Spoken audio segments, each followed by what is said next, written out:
Payg'ambar alayhissalomdan juda ko'p hadislar rivoyat qilingan.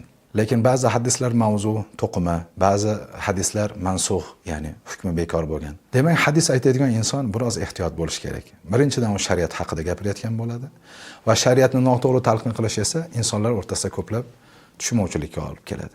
Ana shunday hadislardan biri Payg'ambar alayhissalom aytadilarki, har bir bid'at zalolatdir va har bir zalolat do'zaxda bo'ladi. Ya'ni o'sha evaziga do'zaxga inson tushadi ma'nosidagi hadis bor. Ba'zi insonlar shuni ushlab olib, Payg'ambar alayhissalom davrlarida yoki sahobalar davrida bo'lmagan har qanday narsani bid'at deyishadi.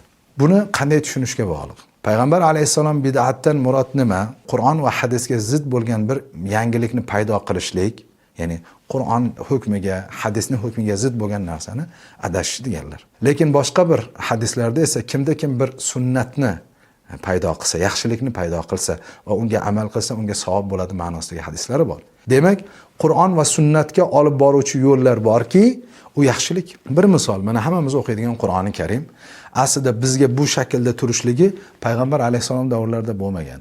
Agar chuqurroq kiradigan bo'lsak, qo'limizdagi Qur'on bid'at asosida paydo bo'lgan. Payg'ambar alayhissalom davrida Qur'on kitob shaklda bo'lmadi, balki keyin sahobalar davrida bo'ldi. Harflar yozilar ekan, nuqtalari bo'lmadi, harakatlari bo'lmadi. Uni juz qilib poraga bo'lish yoki rub qilib bo'lishlik yoki bo'lmasa uni hoshiya olishlik yoki suraning nomini qo'yishlik yoki bo'lmasa raqamlar qo'yishlik degan narsa birontasi Payg'ambar alayhissalom davrida ham, sahobalar davrida ham bo'lmadi, keyingi davrlarda bo'ldi. Demak, biz savol beramiz. Bugungi kunda Qur'on o'qiyotgan va har bir ishda bid'at deydigan inson, demak siz o'qiyotgan Qur'on ham bid'atmi shunda? Yo'q.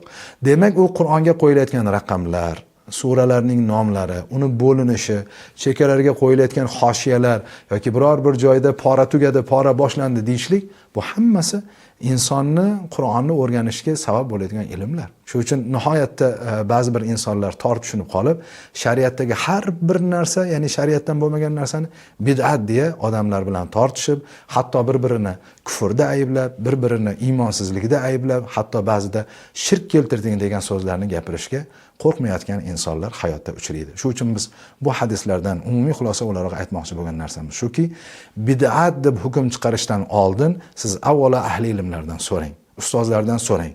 Shu haqiqatda shariatda bid'at deyiladimi, yo'qmi? Agar shariatda bid'at deyilsa, siz boshqa insonga yetkazing. Agar siz bunga aqlingiz yetmasa, ilmingiz yetmasa, bu borada xalq orasida gapirishdan tilingizda tiyishingiz bu dunyoda ham, oxiratda ham siz uchun katta bir foyda bo'ladi.